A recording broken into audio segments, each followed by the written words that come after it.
فاتح یورپ حضرت طارق بن زیاد قسط نمبر 27 اپنا اسلامک اسٹوڈیو۔ ناظرین، مسلمان نہایت پرتی اور بڑی قوت سے لڑ رہے تھے اور دور تک پھیل گئے تھے۔ ان کی تلواریں عیسائیوں کو کھیتی کی طرح کاٹ رہی تھی۔ قلعہ والوں نے جب یہ کیفیت دیکھی تو وہ ان کی مدد کے لیے آگے دوڑے اور قلعہ کا پھاٹک کھول کر پل کی طرف جھپٹے۔ ناظرین، ادھر طاہر نے جو زید کے ساتھ ملاگا وغیرہ کی فتوحات میں شامل تھے اور اس وقت ایک چٹان پر بیٹھے مسلمانوں کی کارروائی دیکھ رہے تھے، عیسائیوں کو پھاٹک پر پہنچتے دیکھ لیا۔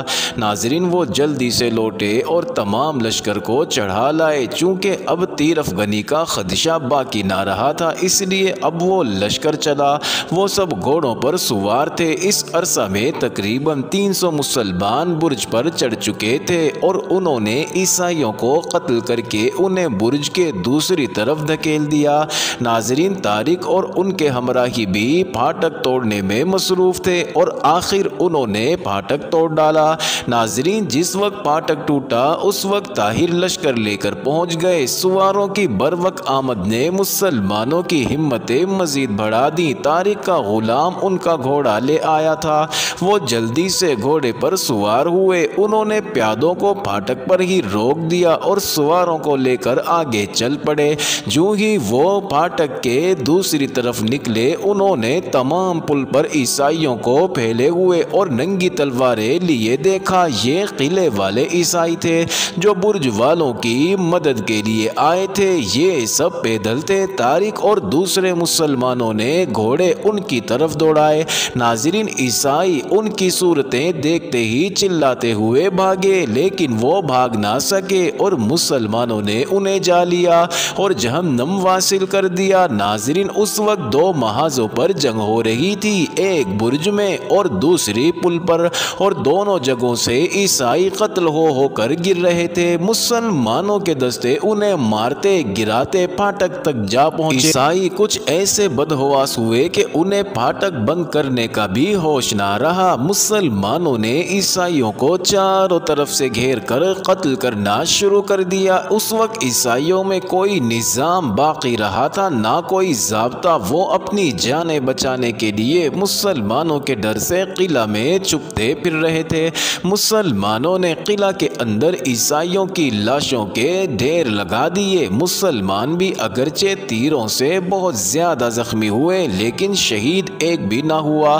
عیسائیوں نے اس طرح قتل و غارت دے کر ہتھیاروں کو پھینک کر امان امان چلانا شروع کر دیا۔ طارق نے فوراً جنگ بندی کا حکم دیا اور تھوڑی دیر میں تمام فوجیوں کو گرفتار کر لیا۔ ناظرین، اب پادریوں کی جماعت طارق کی خدمت میں حاضر ہوئی اور انہوں نے مصالحت کی گفتگو شروع کی۔ جب تک ہم نے قلعہ کو فتح نہیں کیا تھا مصالحت کی بات ہو سکتی تھی، اب جب کہ ہم نے بزور شمشیر قلعہ فتح کیا ہے اب مصالحت کی بات فضول ہے، طارق نے کہا۔ ناظرین، ایک راہب نے آگے بڑھ کر کہا، اچھا، اگر آپ صلح نہیں کرنا چاہتے نہ کریں مگر رحم تو کریں۔ ناظرین، طارق نے جوش میں آ کر کہا، تم لوگ وہ قوم ہو جو کسی پر رحم نہیں کرتے، یہ ہم مسلمانوں کی صفت ہے رحم کرنا، چنانچہ ہم بھی رحم کریں گے، پادری بندہ پروری ہوگی آپ کی۔ طارق، ایسے نہ کہو، یہ معصیت ہے، بندہ پرور سوائے اللہ کے اور کوئی بھی نہیں ہے۔ پادری، اچھا، مہربانی صحیح۔ طارق، ہاں، یہ کہہ سکتے ہو۔ سنو، اس شرط پر صلح کی جا سکتی ہے، اس وقت شہر میں جتنے گھوڑے اور ہتھیار ہیں وہ سب ہمارے حوالے کر دو اور جو شخص اس کو جبر سمجھے وہ جہاں جی چاہے چلا جائے، مگر اس حالت میں اسے اپنی تمام مقبوضات سے ہاتھ دھونا پڑیں گے۔ جو لوگ یہاں رہنا چاہتے ہیں انہیں اطمینان دلایا جائے گا اور انہیں معمولی جزیہ دینا پڑے گا۔ پادری اور حضور، قانون کون سا لازم ہوگا؟ طارق، کوئی نیا قانون جاری نہیں کیا جائے گا، وہی رہے گا، بلکہ حکام بھی عیسائی اور یہودی ہی رہیں گے، صرف اعلیٰ عدالت کا حکمران مسلمان ہوگا۔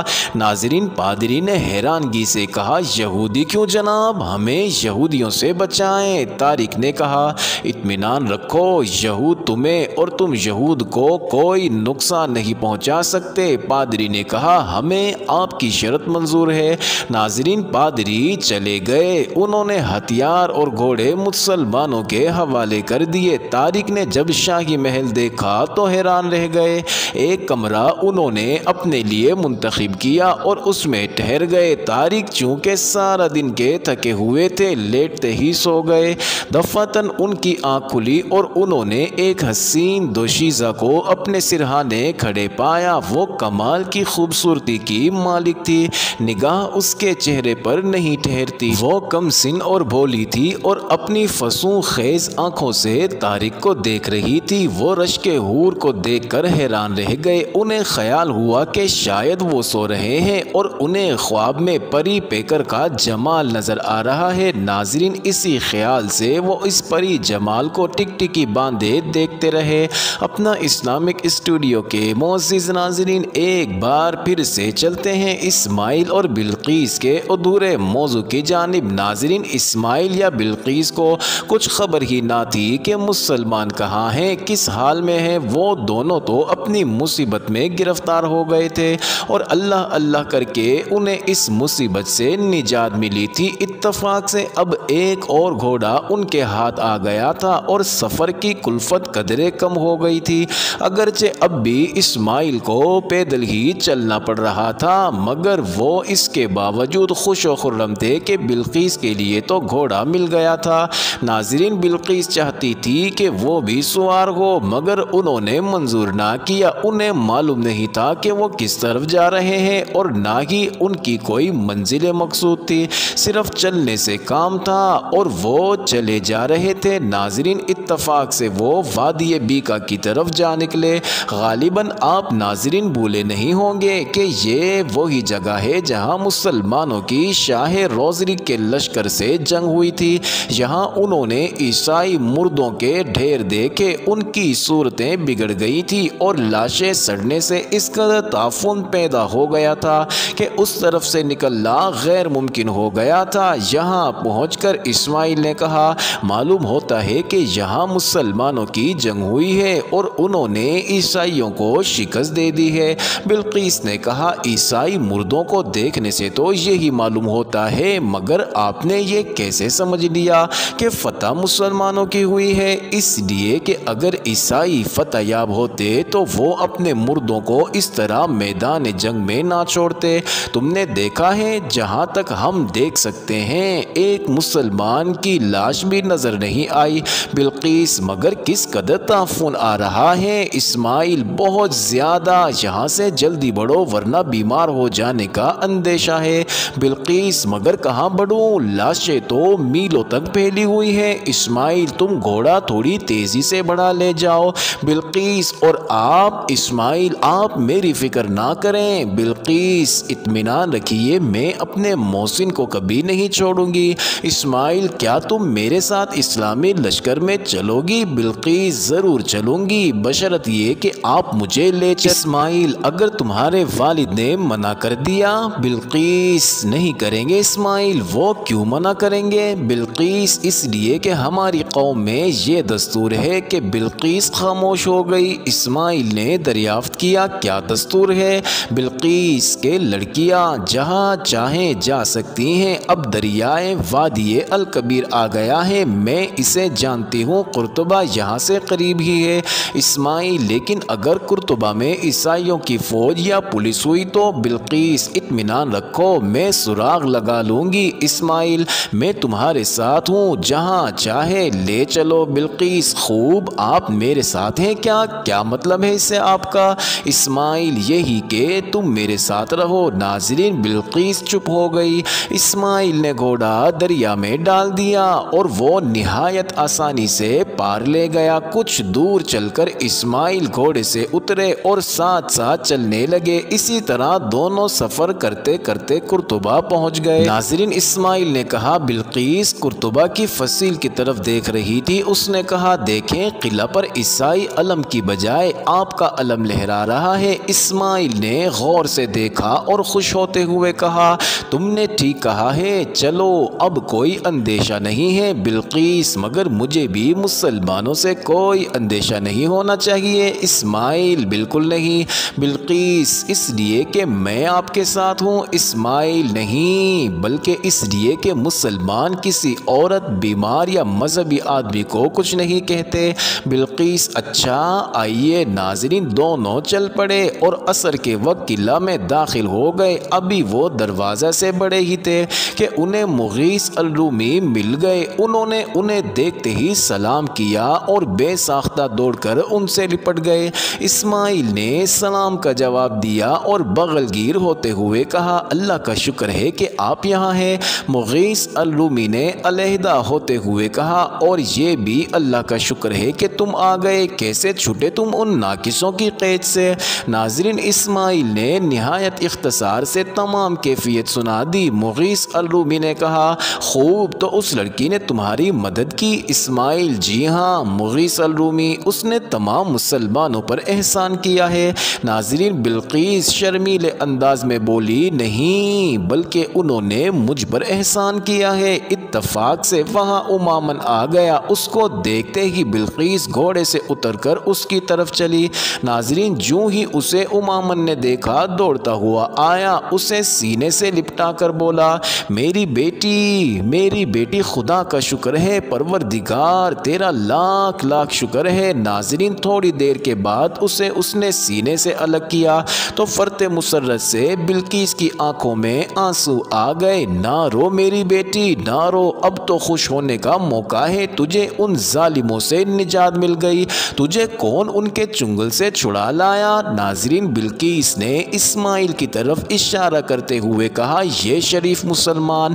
امامن نے اسماعیل کے پاس جا کر کہا میں آپ کا بے حد مشکور ہوں، آپ نے مجھ پر بہت بڑا احسان کیا۔ اسماعیل اس میں احسان کی کیا بات ہے؟ جو میرا فرض تھا میں نے وہ ادا کیا تھا۔ امامن میں عمر بھر آپ کا ممنون رہوں گا اور میری بیٹی بھی۔ ناظرین اب وہ بلقیس کی طرف متوجہ ہو کر بولا آجا میری بیٹی، تیرے بغیر گھر سونا پڑا ہے۔ ناظرین بلقیس نے شرماتے ہوئے کہا اور ابا یہ شریف مسلمان امامن میں اپنے گھر میں اس کا خیر مقدم کرتا ہوں، مجھے بہت خوشی ہوگی۔ مغیث الرومی اس وقت تو انہیں میرے ساتھ رہنے دیجئے، امامن بہتر ہے۔ ناظرین اب بلقیس امامن کے ساتھ اور اسماعیل مغیث الرومی کے ہمراہ روانہ ہو گئے۔ ناظرین موسیٰ بن نصیر کے بیٹے عبدالعزیز نے جب سے وہ عجیب و غریب خواب دیکھا تھا اس وقت سے انہیں ان تمام چیزوں کے دیکھنے کا زبردست شوق پیدا ہو گیا تھا، اور جب کونٹ جولین نے انہیں یہ بتایا کہ سب چیزیں چھوڑ کر اندلس جانے کی اجازت حاصل کر لیں گے، لیکن ان کی حسرتوں اور امنگوں کا اس وقت خون ہو گیا جب موسیٰ نے انہیں اجازت نہ دی اور تاریخ کو اندلس کی مہم پر روانہ کیا، مگر ان کے دل کو اطمینان تھا کہ خواب انہوں نے دیکھا تھا وہ بیداری میں بھی دیکھے گا، لیکن کب اور کس طرح یہ اس کی سمجھ میں نہیں آ رہا تھا۔ ناظرین وہ رات دن انہی خیالوں میں غلطاں و پیچا رہتا۔ ایک دن طارق کا قاصد نوید مسرت لایا، ان کا دل عجیب انداز میں دھڑک رہا تھا، انہیں امید تھی کہ اب کہ وہ ضرور جائے گا۔ ان کے دل میں امید کی شعاعیں پھر چمکی اور فریب دل نے نئی نئی امنگیں اور نئی نئی تمنائیں پیدا کرنا شروع کر دی۔ انہوں نے دوبارہ اپنے باپ موسیٰ سے اندلس چلنے کی آرزو کی، مگر ان کی تمام امیدیں ٹوٹ گئیں جب انہوں نے کہا کہ وہ خود ماں اپنے دونوں بھائیوں عبداللہ اور مروان کے اندلس جا رہے ہیں اور قیروان کی حکومت خود ان کے یعنی عبدالعزیز کے ہاتھ میں رہے گی۔ ناظرین عبدالعزیز کے ان سے دو چھوٹے بھائی تھے، ان میں سے ایک کا نام عبداللہ اور دوسرے کا نام کامران تھا۔ ناظرین عبدالعزیز کو پھر افسوس ہوا اور ان کی تمنائیں کوہ حسرت سے ٹکرا کر ریزہ ریزہ ہو کر رہ گئیں، لیکن کوئی غیبی طاقت اب بھی ان سے کہہ رہی تھی کہ وہ ضرور اندلس جائیں گے اور وہ تمام چیزیں دیکھیں گے جو انہوں نے خواب میں دیکھی تھی، مگر یہ کب اور کیسے ہوگا اس کا حل اس سے نہیں ہو رہا تھا۔ آخر ان کے سامنے ان کا باپ موسیٰ 10,000 سوار اور 8,000 پیدل سپاہ لے کر ان کے دونوں بھائی عبداللہ اور مروان نیز مشہور سردار علی بن ربیع، حیات بن تمیمی اور عیسیٰ بن عبداللہ الطویل کے ہمراہ اندلس روانہ ہوئے۔ ناظرین عبداللہ العزیز ایک مرتبہ پھر حسرت اور افسوس کے بھور میں غوطے کھانے لگے۔ موسیٰ مال لشکر کے جب اندلس کے ساحل پر اترے تو ان کے استقبال کے لیے کونٹ جولین اور اشبیلیہ کا راہب آئے اور انہوں نے نہایت شان سے ان کا استقبال کیا۔ ناظرین، انہیں یہ معلوم کر کے نہایت افسوس ہوا کہ تاریخ فتح کے زام میں اندرون ملک میں بڑھتے گئے ہیں اور انہوں نے ان کے حکم کی مطلقاً پرواہ نہیں کی۔ وہ کچھ برہم ہو گئے۔ کونٹ جولین جو نہایت ہوشیار تھا سمجھ گیا کہ وہ تاریخ سے ناخوش ہو گئے ہیں، لہٰذا اس نے کہا، معلوم ہوتا ہے کہ آپ تاریخ سے کچھ ناخوش سے ہو گئے ہیں۔ موسیٰ، ہاں، اس نے میرے حکم کی تعمیل نہیں کی۔ جولین، انہوں نے چاہا تھا کہ پیش قدمی روک دیں مگر موسیٰ، مگر آپ نے انہیں آگے بڑھنے کا مشورہ دیا۔ جولین، نہیں۔ موسیٰ اور جولین، ان کے ماتحت افسروں کے مشورے سے۔ موسیٰ، کس وجہ سے؟ جولین، اس وجہ سے کہ بہادر طارق نے جب وادی بیکا کے کنارے پر روزرک کے ٹڈی دل لشکر کو شکست دی تو عیسائیوں کے دلوں پر مسلمانوں کی دہشت چھا گئی۔ اس پر طارق نے دانش مندی کی کہ اپنے لشکر کے 3 حصے کیے اور ایک کو قرطبہ، دوسرے کو ملاگا اور تیسرے کو تلی تلار روانہ کیا۔ ان تینوں لشکروں کو پہم فتوحات نصیب ہوئی اور اس انداز سے عیسائی اور بھی مرعوب ہو گئے۔ موسیٰ، جب تو انہوں نے بہادری اور عقل مندی کا ثبوت دیا ہے۔ جولین، یہی بات ہے، فتح و نصرت شیر دل طارق کے قدموں سے لگی پھرتی ہے۔ موسیٰ، میں ان کی فتوحات سے بہت خوش ہوا ہوں، مگر جولین، مگر کیا حضور؟ موسیٰ، انہیں میرے حکم کا احترام کرنا چاہیے تھا۔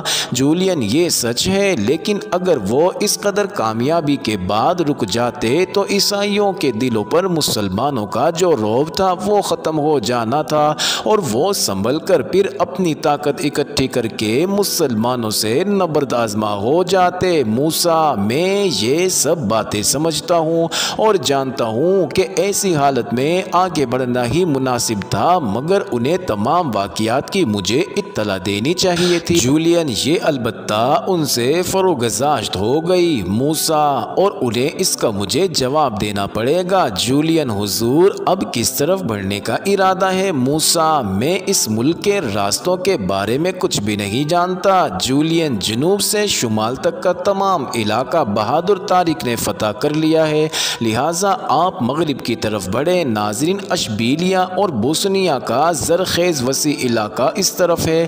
موسیٰ، مناسب ہے۔ جولین، لیکن آپ کے پاس لشکر کتنا ہے؟ موسیٰ، 18,000۔ جولین، ان علاقوں کی فتح کے لیے یہ لشکر کم ہے۔ موسیٰ، کم؟ کیا آپ نے طارق کو نہیں دیکھا؟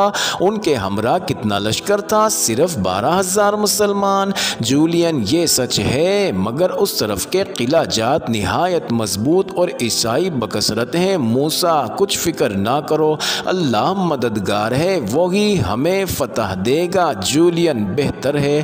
ناظرین، دوسرے روز موسیٰ اپنا لشکر لے کر اشبیلیہ کے علاقے کی طرف بڑھے۔ ناظرین، عیسائیوں نے مجاہد اعظم طارق کی فتوحات کے واقعات سن رکھے تھے۔ انہیں معلوم ہو گیا تھا کہ مسلمان جس شہر میں جاتے یا حملہ کرتے ہیں اسے فتح کیے بغیر نہیں چھوڑتے۔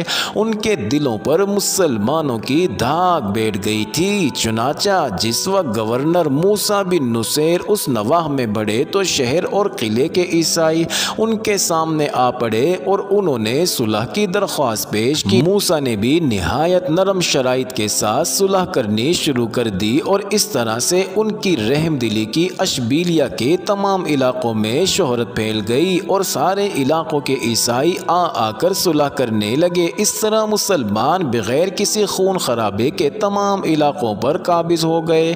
ناظرین، چونکہ یہ علاقہ دور تک پھیلا ہوا تھا اس لیے موسیٰ نے یہاں آ کر عیسیٰ بن عبداللہ کو گورنر بنا کر 2,000 سپاہی ان کے علاقے میں امن و امان قائم رکھنے کے لیے چھوڑ دیے اور خود شہر قارمونیہ کی جانب بڑھے۔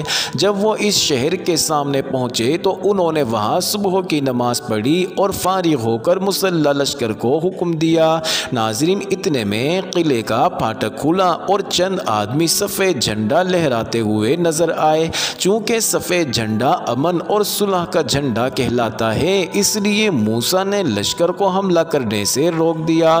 ناظرین، یہ لوگ موسیٰ کے حضور حاضر ہوئے اور صلح کی درخواست پیش کی۔ گورنر موسیٰ نے ان کی بھی انہی شرائط پر صلح کر لی جن کی بنا پر اشبیلیہ والوں سے کی تھی۔ غالباً اپنا اسلامک اسٹوڈیو کے معزز ناظرین اس بات کے متمنی ہوں گے کہ انہیں بھی معلوم ہو جائے کہ وہ شرائط کیا تھیں، تو یہ شرائط مندرجہ ذیل ہے۔ ناظرین، عیسائی شہری مسلمانوں اور اسلامی حکومت کے وفادار رہیں گے اور کبھی سرکشی نہیں کریں گے اور نہ ہی کوئی سازش کریں گے۔